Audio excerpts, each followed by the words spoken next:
Hello, my friends, and welcome to a brand new episode of Discourse in Magic. My name is Jonah Babbins, and in this episode, we sit down with Matt Pritchard. Matt Pritchard, aka Science Magician. And you have probably seen some of his posts on Instagram go viral. He's got amazing illusions that happen at a micro scale, both optical illusions as well as illusions that he's building where people get cut in half, things vanish, elephants appear. He uses mirrors and magnets and perspectives, and it is incredible. And in this episode, we talk all about that, not only creating the illusions, how he makes it, how he thinks about social media magic and going viral, but also the thing you might not know, which is that he performs educational magic shows in schools and how that came to be and how you can do it too. So I hope you love this episode like I did with the incredible Matt Pritchard.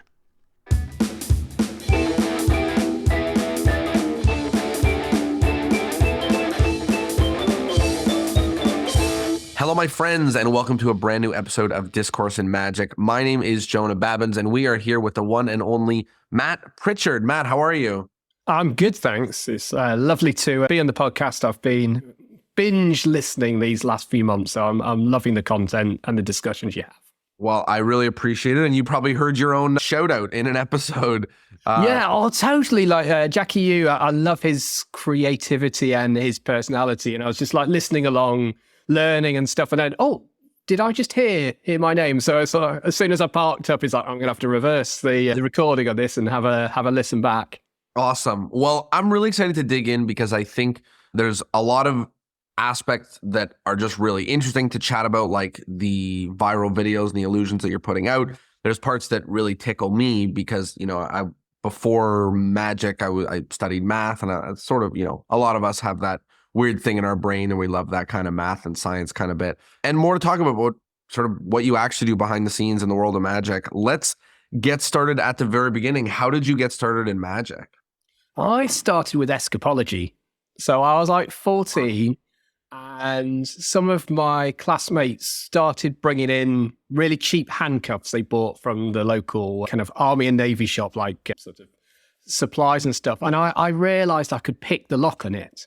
And then I started going, well, okay, I can pick a lock in handcuffs. What can I do with that? And that led me into learning about Harry Houdini. When I was 14 for Christmas, I got a straitjacket.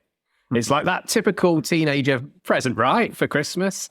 And the next day, Boxing Day, there was this like trickling noise, and my parents' cat had just pissed all over it. So it's like, so I got this brand new straitjacket. Thankfully, it's canvas and waterproof, so we clean it up. But what I realized with escapology is you really need to be convinced that someone's trapped and that there's some danger involved there. And the thing is, I didn't grow much from being 14, and I was basically trying to escape from a tent, and it just looked rubbish. And that led me from escapology. There's a huge overlap with the world of magic. And of course, and when you're a kid, there's only really two types of shops that sell straitjackets and handcuffs, and I could only go in one of them. So I started going to, there's a shop that used to be in London called Davenport's, which like one of the oldest magic dealer companies at the time. And I then got the bug for magic. I started getting a few tricks, and it gripped. I think for many people, magic's just a great hobby for a teenager, because for sure it's that awkward stage. You've grown out of your toys, haven't you? And the adult world is still a little bit too big and scary. And so magic's a nice little bridge of, you can do stuff, you can break some of the social ice that needs to be broken with conversations. It's a bit of performance, a bit of psychology, a bit of craft as well. And so it just, as a hobby, just gripped me. I definitely want to talk a little bit more about that. And maybe, you perform in schools, you teach sort of that science and magic overlap. And there's something about being a 10 to 15-year-old boy that magic can get a real hold of you, during that period. And girls as well, it's especially true. But I know that there's something about that, especially age group, that, that moment in time and in life that sort of people get gripped by magic and illusions and things like that. Why do you think that is? See, you've got the social side, and actually you've got in some ways magic gives you power, doesn't it? And that secret knowledge sometimes opens doors to you or gets a little bit more respect from the adult world that you wouldn't have got without that. I think it's such a vast field. You can just spend a lifetime studying it and you've only scratched the surface. And for many of us, we're a little bit obsessive, and you can just collect and you can learn and all this other stuff. And I think it's actually in many ways is a very safe hobby to have. Yeah. When you consider what other options are open to teenagers to get involved in, actually learning to do the double lift and a few other slides that's a great point. That like gymnastics or whatever is a little bit more dangerous, and even other like extensively social things are a little bit more dangerous and intensive. So it's a nice, safe hobby. I love that. Talk to me about what was next. Like, I mean, at some point you decided to take magic seriously. Did you go to university? Were you like putting it in the back burner? What happened from there? Yeah, so I think magic was always going to be a hobby. It was just something I enjoyed. I went down the academic route. So I went to university, I studied physics, I stopped on and did more physics. And whilst I was at university, I started doing, as many people do, sort of bar magic just for friends. And then that then led to doing the odd sort of student ball. And you started getting a few jobs on the side. And then as my friends graduated and started getting married, then you started doing the weddings and stuff. So when I was doing science research, I had this tiny sideline as a semi-professional magician, like, I don't know, handful of gigs a month, nothing more. I left academia. I just found it just a bit too pedantic and driven.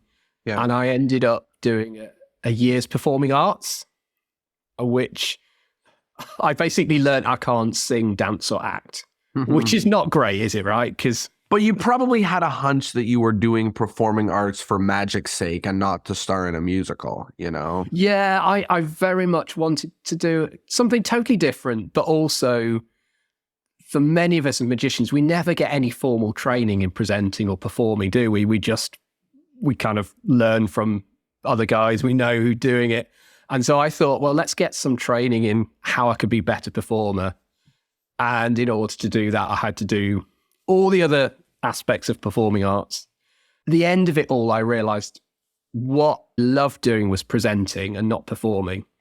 We did, the course I was on was a lot of theatre and education. So we would go into schools doing workshops and shows on things like peer pressure and bullying and things like that. And I relished the last 5 minutes where you stepped out of character and you could talk to the audience about kind of your experience and be really creative how you engage with them. And that then led me to work at a science museum in Birmingham, which is where I'm still based, on their education team. So I'd do workshops and shows. And it was at that point that I started putting magic kind of back into what I was doing. I wanted to add some magic tricks to the science demos that I was doing.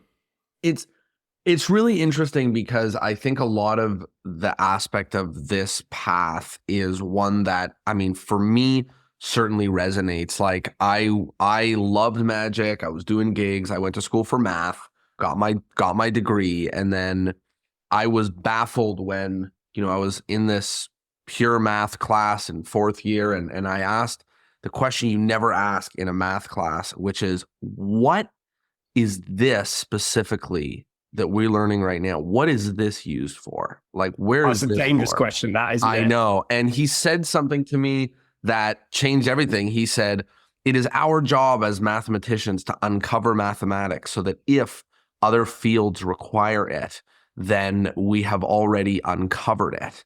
And I said, you mean to tell me we're going into the desert and digging holes yay wide by yay deep and hoping that someone needs that hole exactly? And he goes, precisely.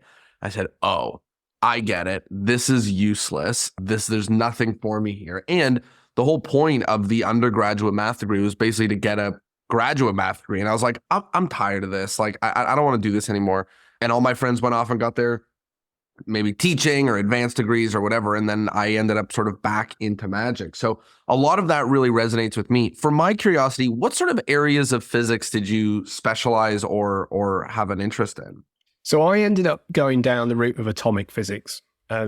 Many people think, oh, that's bombs and all the rest and nuclear power stations, but it was just looking at individual atoms. And for that, we ended up using lasers and magnets a lot to manipulate and control the atoms. And it's only now, thinking back on my time in the lab, bouncing laser beams off mirrors and prisms and all the rest of that, realized that has stood me in good stead for what I do now in terms of creating optical illusions. So I think I've kind of got this instinctive understanding of what you can do with light and how you can move it around. And that's been helpful. You know, I think one of the things that I want to talk to you about is something that I think you quite uniquely would have some answers to, which is, what is for you the overlap between science and magic? Because I think that on one hand, they are very similar, you know, they're very logical, you know, they use things that we know. But on the other hand, they end up being quite different because magic has these, you know, there's trickery, there's something that you don't see that's going on, but there's certainly an overlap in the fields, and there's certainly an overlap in the people that have an interest in those fields. It's these logical, problem-solving people. Not always, but you know, a lot of the time. What is the overlap of it for you? I think for me, that the word that stands in the middle of the two is the word wonder. I think when science is done well, it's wondering about the world and the universe. It's being curious. It's been exposed to moments of awe and beauty and vastness and the complexity. And it's trying to play with that, of trying to, I guess, understand and then ultimately control it to a certain extent. And so there's wonder in science. There's wonder looking through a microscope, through a telescope, and just going, oh, wow, the world we live in is amazing. And magic's very similar, I feel. Magic's kind of going, actually, there's more to life than what you can see. There's what you thought was possible isn't the end. There's more to explore. And I think as magicians, we get a little bit fixated by doing the impossible, but that's what we're doing. We're sort of saying, look, hey, the world's bigger than you thought. We're kind of opening doors up. We're hoping our audiences will be wowed and surprised and find some of the stuff that we do beautiful and challenging at the same time sometimes. I think that the difference is that scientists are usually quite open. There's no, when done well, there's no secrets in science. It's, of course, we discover it, we share it. Magicians, we discover something and then keep it to ourselves. So we're quite selfish in that we don't share the secret, but we hope we can convey the feelings and the emotions that come with our performances. I want to talk more about that because I feel like, almost just like you said, you know, when you're in enough education environments and math and science classes or whatever, you can see the aha moment of something, of someone comprehending something and be going on like this now side of understanding. I know that you know what I'm talking about. You watch someone get it. And I think in magic, sometimes I'm a little bit weary of experiencing a magic trick because, like, you know, I was at a show the other night and I was doing mingling magic and I did a trick and the woman says to me, I don't suppose you're going to tell us how you did any of this stuff, right? And I was like, no, that's right. I'm not going to. And we had a little laugh about it. But then I was like, you know, she's really wanting that aha moment. Like, she's really wanting that thing that you get from learning or from a science class or from like putting a piece of code in for the first time and it works the way you wanted it to. I guess I'll ask you sort of a direct question, but I'll allow you to sort of go wherever you want with this, which is like, do you think the feeling of being fooled is a good feeling? This is something I've asked many magicians on the podcast. And also, what do you think about, like, do you think we're robbing them of that like second half of what sort of feels like learning by not showing our audiences how these things work? Yeah, so there's some great questions there. I think when you start talking about fooled, you talk about there's like a status thing going on, isn't there? That the magician is cleverer or more powerful than the audience. And I hate that dynamic of going, actually, I've shown you something and I'm belittling you because you can't comprehend it. And I think magic often done that way is not helpful. I have a slightly cheesy phrase that I sometimes describe myself as being a curator of wonder, in the idea that I go around searching out things that make me go, wow, and organize it and present it in a way that's attractive and creative. And then there's a real element of sharing with my audience of, hey, come alongside me. This is something that fascinates me and I want to share that with you. And that then gets onto your second question a little bit, because the moment you share something, the natural question from your audience is like, how, or what's going on? And as a magician is you go, I can't tell you, or it's a secret or something. Right. And I think that's why when I'm doing my science communication, it's lovely because you can still have that moment of wow, but then you can say, but here's what's really going on behind the scenes. Right. I'm sure in your shows for students, they're learning. Like, they're not just being fooled, they're actually learning and ideally sparking some interest in these fields. Yeah, so I have a phrase that I use often in the education shows of wow, how, now. So we go through the wow, the amazing, the wonderful, and then we go on to, well, how does it work? We don't rush into that, because I think sometimes as educators, we can go, oh, that's surprising, and this is how it works. And it kind of robs you of that moment of knowing and not knowing, that liminal space that you can sometimes find yourself in of, oh, the world's bigger than I thought. And that's quite a powerful state to be in. So I do the wow, I slowly go on to the how. And I think that's where people stop. And for me, in the work that I do, I get the privilege of go, now what can we do with that? Now, how can we make it better? How can we change it? How can we help people with what we've just learned? And then when you start asking those creative now questions, that leads to more wow moments and more understanding with the hows and the nows and the wows and the how. And it goes on. And I think with magic, we often go, here's something wow. Now you go away and do the impossible as well. And yeah, I mean, that kind of misses out a big chunk in the middle. That's my beef with motivational magic, is like, if I can do this impossible thing, you can too. And it's like, yeah, but you didn't really do it. You just pretended to do it. So like, they, may not go out and do it. And I think magic is almost just the wow, right? It's just the wow. And then that's it. See you later, enjoy the car ride home. So I think it's actually quite a nice, I'm sure it feels a lot more satisfying after your shows for students, that they leave it with a level of excitement and curiosity, and not, like, I would hate performing for kids and they're all coming up to me and pulling on the thing and trying to figure out how this thing works, which is like really different than you being like, come take a look at it, like, I'll show you how this thing works. So yeah, so for me, like the real success of a good show is when the students will, I don't know, go home and make something themselves from what you've shown them, and then come in and show the teacher the next day. And I think if you do a magic show and the next day the kids are performing those tricks that you've done, it's, well, you don't want that, do you? Yeah, that's not so great. Figured out how it's working. How many years have you been at doing the educational shows for kids? So I've been doing, in different guises, but about 17 years in schools.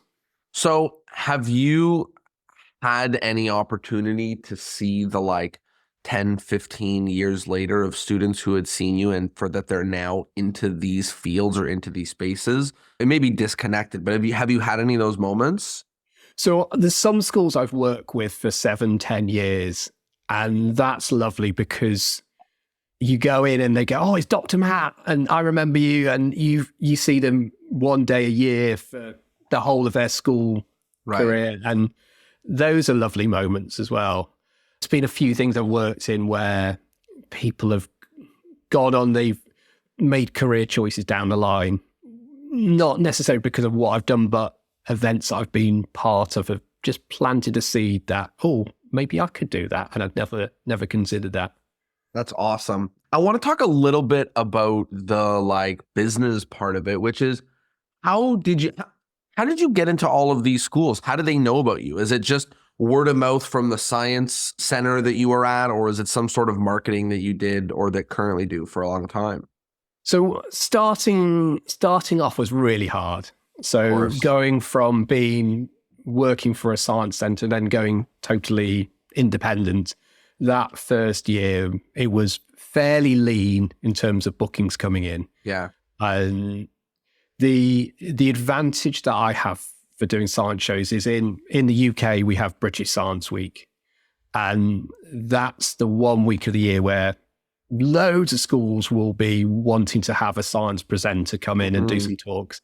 And the demand for it is greater than the supply. Yeah. And so that first year, I certainly benefited from a few schools that were, in one sense, desperate to have someone like me to come in. And there was a science festival that very early on found out about me and booked me for 4 days straight as part of their festival. And then it becomes word of mouth. And then it's having that good relationship with your peers. And there's some of my best friends do very similar, work in a very similar market, but our niche or niche is so unique that I can quite happily recommend them to a school that I've just been working in, because they're not going to steal my business, because they know that person is a science juggler, I'm the science magician, and there's whatever, the rock star biologist or whatever. There's a whole mix, and it's that combination initially of word of mouth, of having a good network of fellow performers who you can mutually recommend each other. And then I think ultimately it's about being good at what you do. You have to be good to actually keep getting those bookings coming in. I think there are a lot of markets where schools are a really good example that, principals talk to each other, and, this community of schools and educators, and it is a pool where people actually communicate a lot with each other. They get recommendations and advice in different schools in a district. So that's one of those markets that you can be in and just crush it and do a great job. And word will spread, and 1 or 2 or 3 other schools will hire you. And another beauty of that market is a school can bring you in every year. The fifth graders are different every year. So that's a real benefit. And is that really what it's been? Just great show and word of mouth? Anything else that you have done sort of proactively, or it's just come from doing good work? So there's been a few over the years. I've had a few companies that have helped me do a bit of email marketing, and I've had some work through. I've partnered with a few organizations. So there's a couple of travel companies in the UK that organize school trips, say to London. And as part of that, they'll have a workshop. So I do a little bit of work for those now and again. I tell you one big mistake I made really early on was when I first started out independently, I called myself Lab Monkey Productions. And that was something that kind of came out of university. It was an improv group I was part of, which and I just kept the name on. And there was so much confusion with teachers going and festivals that I was working on, who am I? Am I the lab monkey? What is Lab Monkeys? That's always a bit offensive or whatever. It's like, you do animal cruelty and all the rest. And I then changed my company name to Science Magic Shows, which is an incredibly, in one sense, dull name. No, but it's so clear. It is, exactly. It just says exactly what I do. And of course, if you're going to search for something, teachers are going to be searching for a science magic show and therefore go up the listings as well. And so I should have done that so much sooner, but just kind of going for the obvious name that people search for.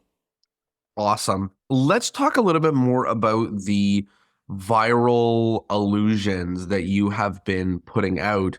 I mean, the first thing is I'd love to know how you started doing them, because they are, a lot of them, it's clearly a lot of work going on behind the scenes.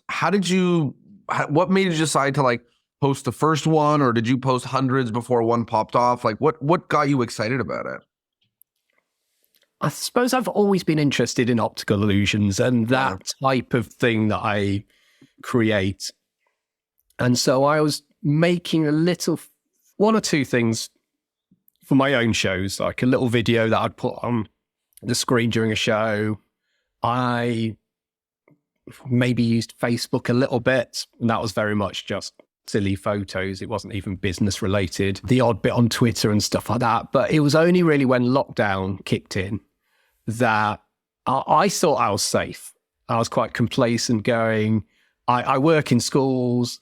There's 20-odd thousand schools in the UK, loads of festivals. There's always going to be a market for what I do. And certainly in the UK, within the first week of lockdown, schools were the first thing to shut down and close. And I remember it was about 10 days into when we were first aware of COVID being a proper thing, that I just looked at my emails. I'd come back from a gig and kids were being pulled out during the show, kind of go home because your brother's got temperature and stuff. I looked at my phone and email, and it's just every gig that I'd got until the end of the year had been cancelled. Yeah. And I was just like, I've got family, I've got a mortgage, and I have got zero income from this day forward. And it was like, oh gosh. And I know many, many magicians, and obviously not just magicians, we face that. Yeah. When you're self-employed, you just don't have the guarantee anymore. Yeah. And I started, once I'd sort of licked my wounds a little bit and been stuck at home, I was just bored. You've got this whole creative side of yourself that you can't express in any way. And so I started making stuff and almost used social media as just a way of connecting with the wider world, because I was just stuck inside. And I posted a few things and that started getting some interest. In many ways, it was the perfect storm because everyone was stuck inside. Everyone was bored. Everyone was just looking through their phones, and anything that caught their eye, it was like, well, I'm going to share that. I'm going to comment on it. And that kick-started it. And then it became a bit of a cat and mouse game. I would create a photo where there was a mirror in it. And the question was, is it a mirror? Isn't it a mirror? And people would vote. And then a day later, I'd reveal whether it was or wasn't. But the comments were, people were guessing, I saw a shadow there. There was this reflection and that means it's this. And then that little knowledge that I was gaining was then going in to make the next one. So it was getting harder and harder, and my skill set was slowly growing as well. And I think when you then get such positive feedback, that your confidence grows and you're willing to take more risks. I think there's two moments in my life that I remember where suddenly that little switch in my head of confidence flicked on. The first time was many years ago when I was doing walk around close-up magic, and I was just standard stuff, but I was just doing the invisible deck. And it just got a great reaction. And suddenly I thought, I can do this. It's not just I can do the trick. The mechanics was fine and everything, but this magic thing's really powerful and it is entertaining. And suddenly when I realized I had confidence in the magic that I was doing, my performance level skyrocketed in. And I think it's the same with doing these optical illusions. When people started going, this is actually quite good. When you're confident that people like it, then you're willing to take more risks. So I would invest more time in building them. I would invest more money in sort of the tools that I use and going to the local hardware shop when I could and buying all this extra stuff, knowing that, okay, it's going to be well received. And if it doesn't, well, so what? I've got some other ideas that will work as well. Was there like a single moment or a first video that like went super viral, or it was all sort of slow and gradual and people engaging and loving it? It was slow and gradual. The one thing that really, I think, caught the attention of some influential people in the world of magic was there's one illusion where there's an elephant in the middle of a train track and the train is going round the elephant, and at some point the elephant just vanishes. So it's totally isolated in the middle and it just seems impossible. And that got shared hugely, and that led me to things like lecturing at Blackpool and a few other places. Yeah, Magic Live, obviously I saw I saw some of the stuff you did there. What other opportunities or moments came from posting these things? Because I want to talk in a minute about sort of some of the work behind doing them, but I'm curious about, has the hours put into it, now post-COVID, it's a different world, to spend 5 hours in a workshop tinkering with magnets. Are the hours sort of going into it like paying off and giving you still great opportunities, or is it now for the fun and you got a couple magic conventions to join you and now it's just for fun again? I think it has always been for fun. I think that's the bottom line. It's one of my really happy places when I'm creating, and the moments I love the most are that moment where you've got an idea and it works for the first time. And when you realize, like we were talking about that aha moment, Yeah. And when you go, actually, I can now see this actually working properly. I've captured it for the first time on my own at the bottom of my garden, a little studio I've got there. That's the moment I love the most. And then the rest of it is fine tuning, refining it, filming it, editing. The moment I hit upload and it goes onto Instagram or whatever, my interest in it just goes. It is so strange. I'll have a few hours of being a little bit restless, and then it'll be, so what? Like, I'm moving on to the next thing. I can be obsessed for weeks over this one thing and put crazy amount of time into it, and then hit upload and it's gone. How do these ideas come to you? Do you think of the solution first, or do you think of the problem first, or a little bit of both? I think it comes from both sides. So sometimes I'll find an interesting material. Maybe it's got like a property that does something that's fascinating. And I go, okay, what could I do with that? Sometimes it's like, I would like to vanish something from the center of a table or a stage, and I want the audience to get a 360-degree view. And okay, that's my big goal. Now, how do I do it? Oh, I've got train set, so I'm going to put a train on it, and then the other bits come in, and yeah, it's kind of a mix. And anyone who goes through something like my Instagram will notice that the same themes get revisited again and again and again. So I'm obsessed by ambiguous words like ambigrams. I love invisibility. I love the idea of things appearing and disappearing from isolated positions, and each new video is an attempt to try and get closer to that ideal. Has any of this turned into consulting for big illusions? Because it seems like this is just a shrunken down version of some bigger things. I know a lot of them may be perspective or whatever, but have any illusionists or illusion designers, reached out for your help on things? So I've done some work with a few people. So I did last year a little bit of work with Darren Brown's team. He was putting on a show that he was directing, not performing in himself. And so I helped work with the opening piece for that. And I've had conversations with different people, and a few like ongoing ones where, I've got an idea, I can't use it, but I know someone who could, so I'll ping them an email. And also I do quite a lot of work. There's an illusion museum in London called Twist Museum. And I do shows for them and I create some exhibits for them as well. It's so cool what has come out of these things. I feel like when I was a kid and I heard of illusions, I just sort of thought of optical illusions, the disc is spinning or how many dots are there or whatever. But there's so many different areas of this. Are you curating, especially for optical illusions, are you curating and finding them, or are you making them with a PowerPoint or whatever to make these things possible?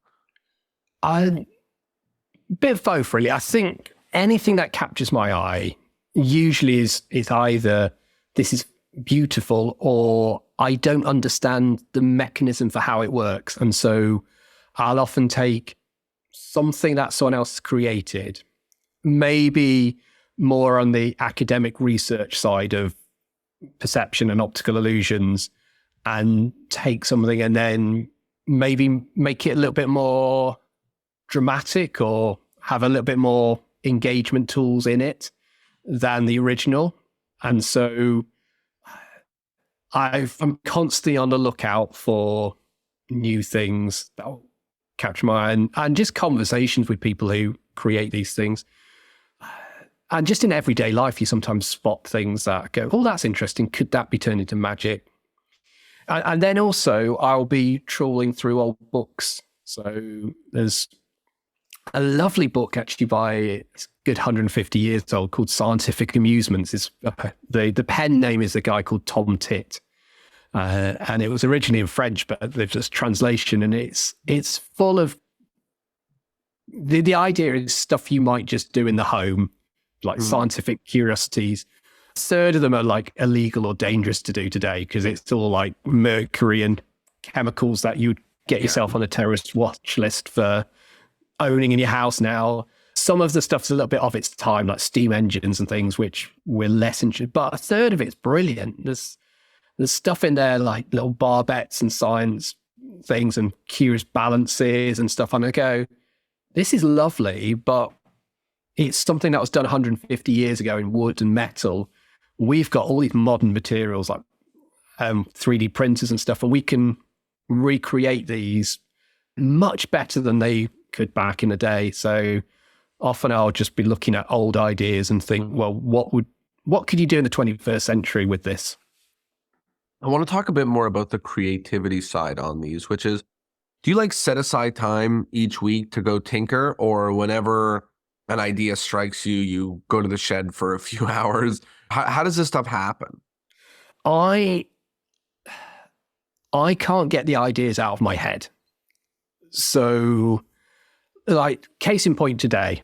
So last night I was reading a book. I was just over at the session down in London this weekend, and I picked up an old book which is all about Robert Harbin's stuff.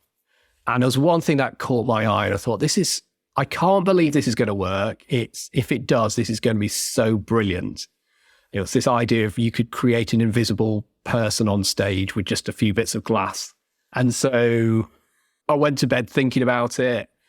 And then once my kids were in school, first thing I did, went down the office and started cutting out bits of plastic and making all the arrangements, tried it out. It didn't work, but there was so much other stuff I should have been doing. I should have been sending out contracts and chasing invoices and marketing.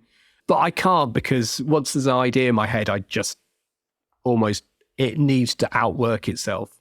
And let's say you work out what to do with this thing and you figure it out, and then it could be another 2 weeks till something bugs you, or every day you're something stuck in your head.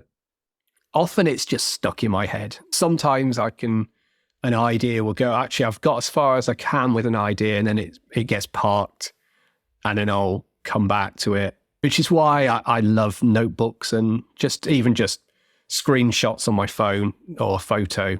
I'll capture something that's like half an idea, and then we'll regularly just review that. I'll just go scroll through my photo album or look through old notebooks and going, oh, I never quite did something with that. I want to ask one last question about the illusions before we start the wrap-up questions. I think what I'm most curious about is that when I watch the videos, I literally have no idea how anything works. I shouted today, I was looking over them and I shouted today, I was like, how does any of this work? Like some of the optical illusions, I have an idea and you know, they're not, you puzzle over those in a different way. You know, you're like, oh, cool, looks like it's moving. You know, it doesn't like really stick a jab in me about how could this work. But then almost every other thing of, you know, dominoes falling and balls disappearing and Lego people moving and I'm going like, I don't know how any of this works, yet I'm well studied on magic, relatively smart individual, I guess, maybe not, but you know, relatively. When someone shows me a magic trick, I mean, 99% of the time I know what they're about to do, never mind even how it works. Like I know how it's gonna work. But when I watch some of these illusions that you've built, it just, they're all hitting the blind spot. And I'm sure you've found that with a lot of magicians who are engaging with this stuff, that they're legitimately fooled. They legitimately have no idea how it could have happened. Why do you think that is? What makes this different than traditional stage illusions or card tricks or mentalism? Yeah, well, firstly, thank you. I think some of it is they're out of context.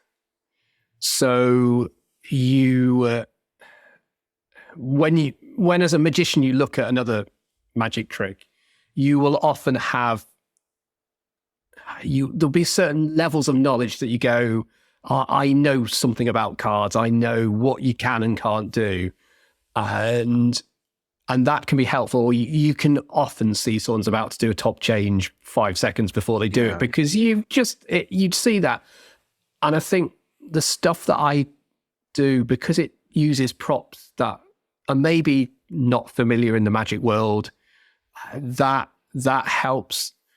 I think also what you're seeing is a fusion of grand illusion techniques. So I remember one of the first magic books I got was Magic by Hopkins. It's like trick photography, loads of old mirror and glass related effects. And you can sometimes take some of those things that would be a huge box on stage, which would weigh a ton, and you can make it really small with cardboard and plastic. And so I can draw from the stage illusionists toolbox, but also when you're looking at a piece of Lego, it weighs a few ounces or grams or whatever. And you can also draw from close-up magic as well. And so some of the techniques that are close-up, it's kind of the only space that has the overlap between those both, you know? Yeah. And so I'm exploiting sometimes the best of both worlds. Sometimes I'll be using techniques that are rarely or not at all used in magic.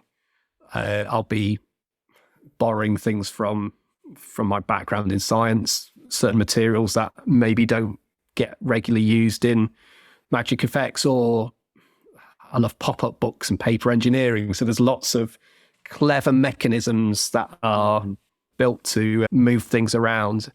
And again, those are things you maybe wouldn't expect. And I think also what you need to realize is you're seeing one take of maybe 50. Right. And I have the benefit of being able to delete the 49 takes that didn't quite work. And it always pains me that I can never perform a lot of these things live because the timings on it are so precise. Well, it was a pretty great display, you know, to learn and see some of the stuff at Magic Live. I thought that was really, really interesting. And that was a really cool display that you, I'm sure, worked with Stan to figure out how to. Yo, that was a great evening. Exhausting, but great. I'm sure. I guess I'm curious about one other thing about these videos, which is that back in the day, many years ago, I posted a card trick online and someone posted this like weird explanation, which was wrong, but they posted this weird explanation. I was gone to this back and forth with them about that they were wrong and whatever. And I mean, I shouldn't have even engaged with it in the first place. I should have just been thankful for the engagement. But it kind of discouraged me from posting stuff, is this idea that if 1 in 100 people know how you do it and then they comment, and then 7 people comment on a video that has, a couple hundred views, and all of a sudden you're like, well, this sucks because I posted this to fool a bunch of people, but instead I'm just teaching a bunch of people because everyone's reading what's in the description. And I think a lot of the things that you post, you actually are encouraging people. How do you think this works? What do you think is happening here? Why do you think this is going on? And I'm curious about that. I'm curious, like, do you run and, delete comments of things you don't like? Or are you really hoping that people puzzle over these things and problem solve and see what they can figure out? So yeah, it's part of getting back to what we were talking about earlier, wanting to share and wanting to bring my audience alongside me.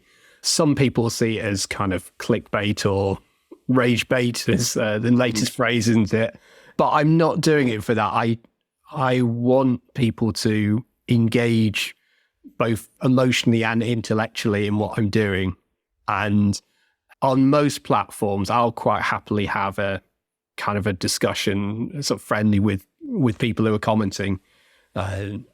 Less so on TikTok, where TikTok is like a cesspit of horrible commenters, but other platforms a bit better.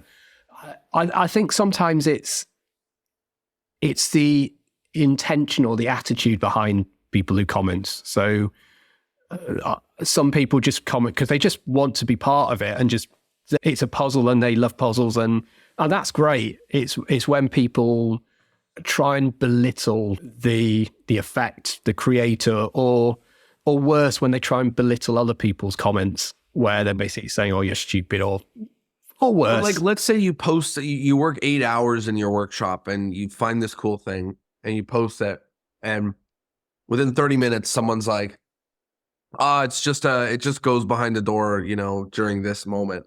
Right or wrong? Let's assume they're right. What do you do? Are you just like, cool, good job, world, you figured it out? Or do you try to engage with that person? Do you like remove it? What do you do in that situation? I would rarely delete. Like, the times I delete is usually because someone's just been fairly obnoxious, offensive, or whatever. There's been occasions where the first commenter has just hit the nail on the head of gone, this is exactly how it's done. Often I'll go, oh yeah, I could imagine someone being able to do it that way, or I can see that working. And that might be me going, yeah, that's exactly how I did it. Or it's like, it's really just been acknowledging and just polite and just saying, yeah, great. Thanks for being part of it. And it doesn't bother you that you don't feel like it's ruining the like if a video gets 10,000 views and after 50, someone puts the right answer in the first comment, like, you don't think you're ruining it for the other 950 people? It sometimes does bug me a bit, but I think... And I'm not suggesting it does. I'm just curious. Like, yeah, I know that's how I've felt of like, why would you post that's how I did this in the video? Like, if you're right, good on you. If you're wrong, like, you're just ruining it. Like, I think I just feel they're ruining it for everyone else. I think that's the main thing. And it's just sad that they just have to feel they have to prove themselves and take the joy away from other people. But you just let it go. You don't worry so much about it. I think I let it go. I think it does, I don't know, maybe it does sour my memory of a particular creation. It's never that fun to read, but I don't lose too much sleep. It's when people come in with a more obnoxious attitude. Yeah. That's when I kind of wrestle with, how do I respond to that? It's really, really interesting. And I appreciate you sharing that, because I know a lot of people, what ends up happening is magicians just share tutorial videos because, no one comments how they do it. And it kind of goes back to what we were talking about earlier, this like, if you give them the wow, people sort of engage with the how, and then it ruins the wow for everybody else. But if you go in with the wow and the how, then it goes viral maybe. That's why all these people are exposing magic secrets, is because it's given them that, it's closing the loop, for them, instead of leaving it open and then people engage with it to sort of close it themselves. I don't know if what I just said makes sense, but hopefully it does at least a little bit.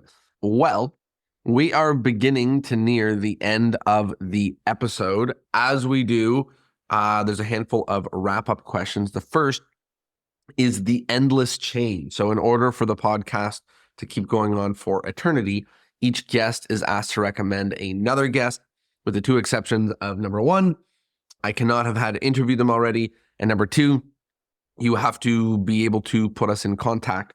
You can't just say the biggest name you can think of. Who might be a good fit for this kind of conversation? So this is always a tricky one, isn't it? Because you kind of go, all right, who am I going to offend by not mentioning?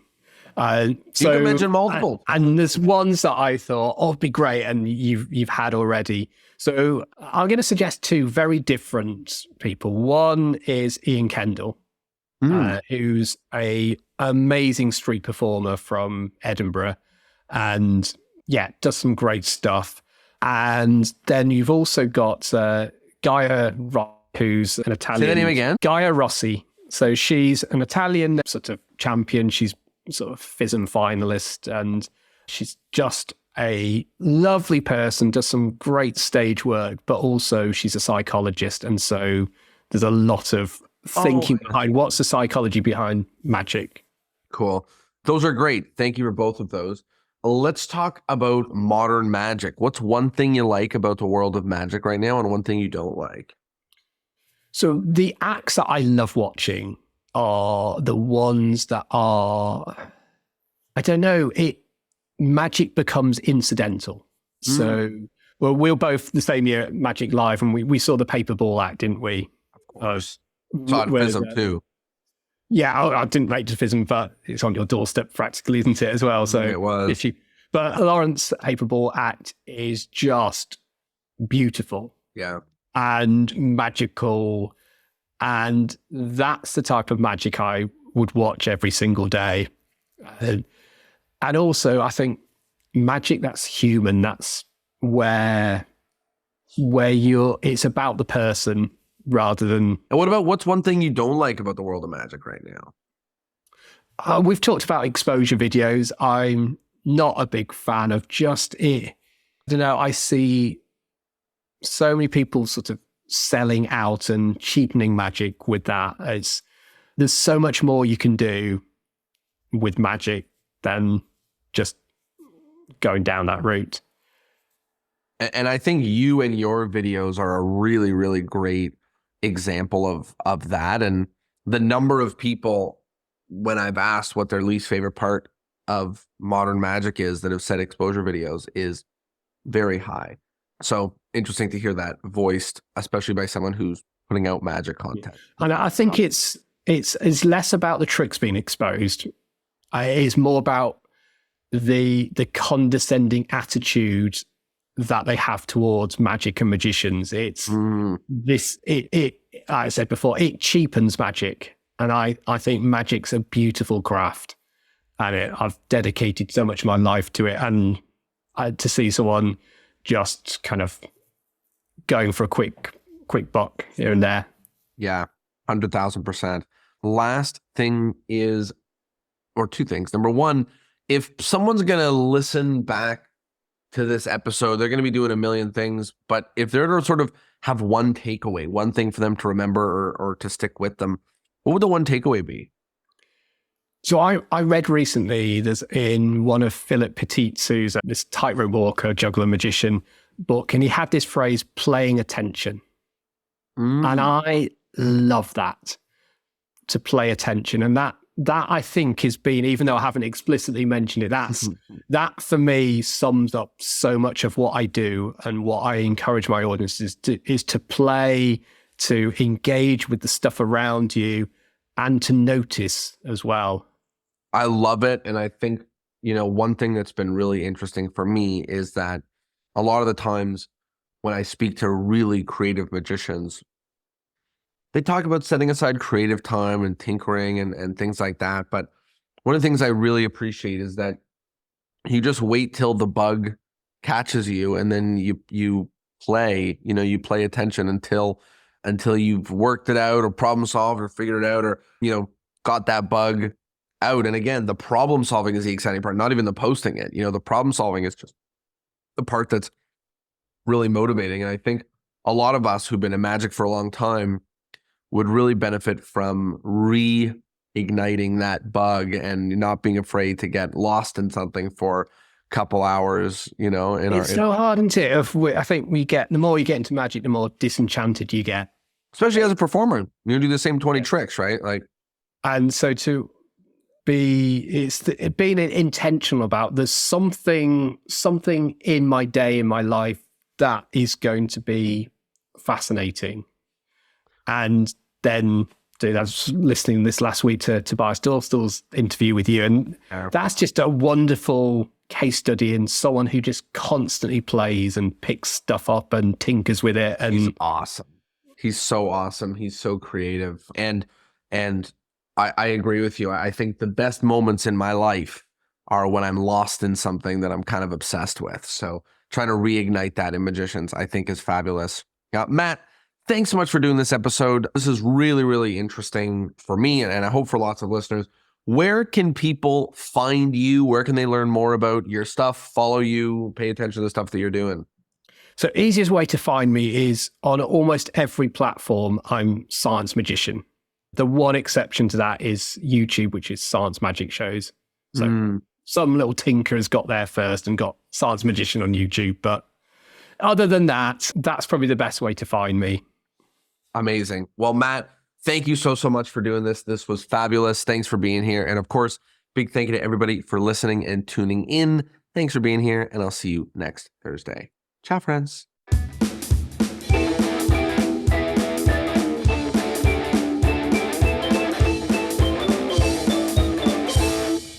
Well, there you have it. I hope you liked the episode, and I hope, of course, that you learned something. I'm sure after listening to that, you are jonesing to check out some of the illusions. So please check out Science Magician on Instagram so you can see what Matt Pritchard is up to. I hope you liked the episode, and if this kind of thing tickles you, then please tell a magician friend of yours, and it will tickle them too. I appreciate you spreading the word, and I will see you next Thursday. Ciao.